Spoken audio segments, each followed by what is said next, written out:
ถ่ายคลิปจังสิมาเปย์ความเราให้เพื่อนๆด้วยจอจิตเจ้าว่า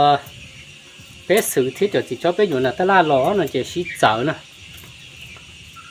ขอชี้เจ้าเนยวิธีจ้ากูจะต้องให้ประเภทเจ้าเนี่ยอย่างจอเจ้าเดาเป๊ะสื่อน้อยเจ้าเดาน่ะจอเจ้าเดาเป๊ะสื่อnhớ đồ vào chế thiệtจอเจ้าเดาก็มือน่ะตลาดน่ะเจนึงชี้เจ้าขอหนึ่งเจ้าอย่างวิธีจ้าเดี๋ยวเจ้าเคมีเนาะเดี๋ยวเจ้าเคมีจะเป๊ะอยู่แล้วเนาะจะอยู่เจ้าchỉ dùng đó thế cho chỉ cháu chụp cá rồi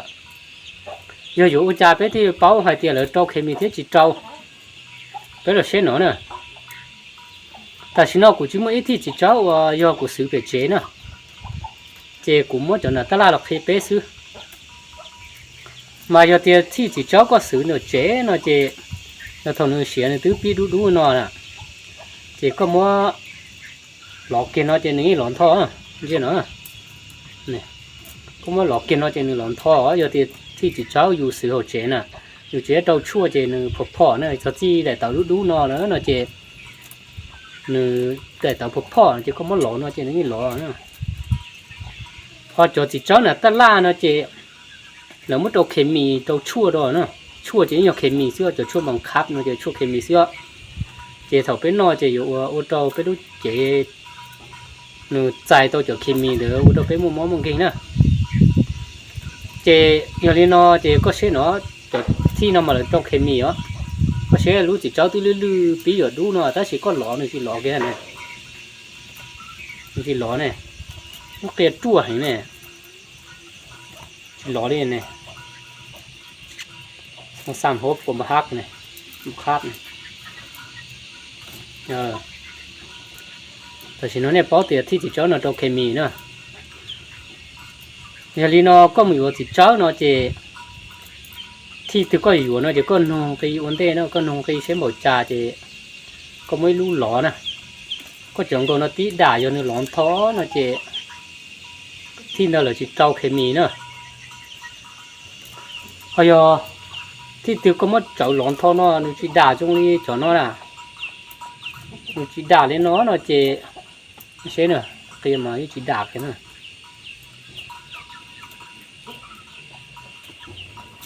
เดี๋ยวเจ้าเคมีเนอะเจ้าจีเจ้าจงเนาะน่ะเดี๋ยวเท่าช่วงบังคับก่อนช้อลื้อ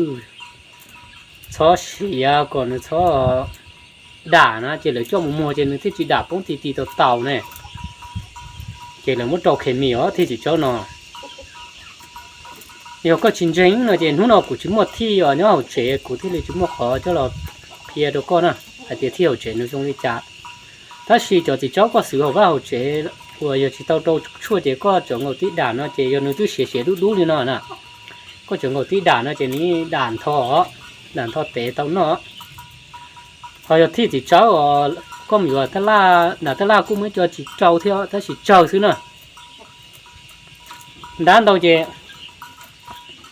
mới cho là cho tôi mua chị là để kiệt thì chỉ cháu nó chị cho nó chị là chỉ chuột cháu nè hồi giờ có một người là như ấy thì nó chị là cho chemi đó nữa đàn đầu nè có một số đó chị có nung cái vừa chủ nung cái vấn đề đó ít có mất đà là chị lấy có vừa chị dùng nung cái chế màu trà thì đầu tiên thì chia là chị có trường cái thì là có muốn chỉ cho đàn thò lên nó do lón thò chỉ có yếu nè hay có đàn thò nó chỉ ló kia nó có xé nè cũng đà lúc chia nè nó của ta mày nó ở lúc chia có xé nè đàn thò là chỉ ló lên này thì ló đi ha sẽ có mất tì mù nó thì ló đi ha nè ló đi ha ở trong chemi đó nè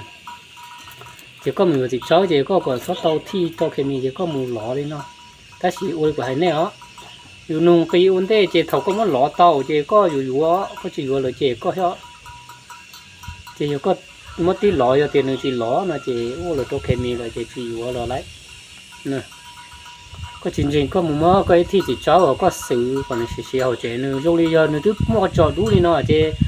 ก็จังก็หลอนท่อเจป้องถาฮะก็นอนในจิป้องในจิตูนี่เนี่ย ตัวเคมีเนี่ยvà thế nên cái xíaแต่ชิ้นของเราเราสาไปเราดูตัวกับเจ้าผู้ยิมตัวใช่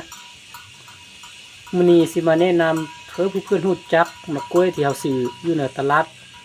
แล้วก็มะกล้วยของผมอยู่เฮือนเนาะมันจะมีความแตกต่างกันอยู่ที่ว่าเขาจะซื้อเคมีเนาะถ้าเขาซื้ออยู่ตลาดเนาะถ้าของผมอยู่เฮือนมันจะบ่ได้ซื้อเคมีมันเขากินก็แซ่บลาเขาสิไปเลือกอยู่ในตลาดเนาะเมื่อเวลาเขาไปฮอดแล้วเขาทำราคาเนาะวีนึงจักพันเนาะสมมติเขาว่า5,000มันนี่เขาจับมาเขาหักเขาจับน้อยมะกล้วยหักคือนี่เนาะถ้าว่าบริษัทเคมีมันจะหักเลยเขาจะสามารถจิกกินได้เนาะมะกล้วยสุกมันก็มีเกี๊ยมดำๆเนี่ยสุกดีแล้วแต่ถ้าเขาไปจับแล้วเขาหักคือนี่มันบ่หักเลยมันบุคาดนั่งนี่นะนั่งมะกล้วยนี่มันบุคาดนี่แสดงว่าเขาเสื้อเคมีเนาะเป็นอย่างเขาจึงเสื้อเคมีเนาะเขาเสื้อเคมีเพื่อบ่ให้มันสุกไวเขาเสียไปค่ายมันสุกไวมันค่ายบ่มืดมะกล้วยจะสุกจะเน่าฉะนั้นเขาเสื้อเคมีเพื่อบ่ให้มันสุกบ่ให้มันเน่าเนอะเสื้อเคมีแล้วเป็นเด้อเนาะจังว่าบ่อยากซื้อเมื่อเขาเสื้อเคมีเขากินก่อนบ่เสียบแหละอันนั้นบ่เสียบมาส่งมาเขากินเคมีไล่มันจะบ่ดีต่อสุขภาพเนาะฉะนั้นเมื่อเวลาเขาไปซื้อมะกล้วยอยู่ตลาดเขาทำราคาก่อนได้จากน้อยเขาซื้อเขาได้ซื้อได้กรณีเขาต้องการซื้อเนาะเขาทำราคาจักพันเขาว่า5,000หรือว่า10,000ถ้าเขาอยากซื้อเทเขาจับนิดนึงต้องฮักตัวนี้มันก็ฮักเพ่งพกมะกล้วยหรือว่านั่งกล้วยเนี่ยเขาสามารถจิกกินได้ตัวนี้เขาเสื้อเคมีเลยนี่เขาจับดึงมันบ่ฮักเลยนี่บ่ฮักเลยบ่ฮักเลยเขาเสื้อเคมีแล้วบ่ฮักเลยตัวนี้เป็นกินอ่ะตัวนี้เขาเสื้อเคมีแล้ว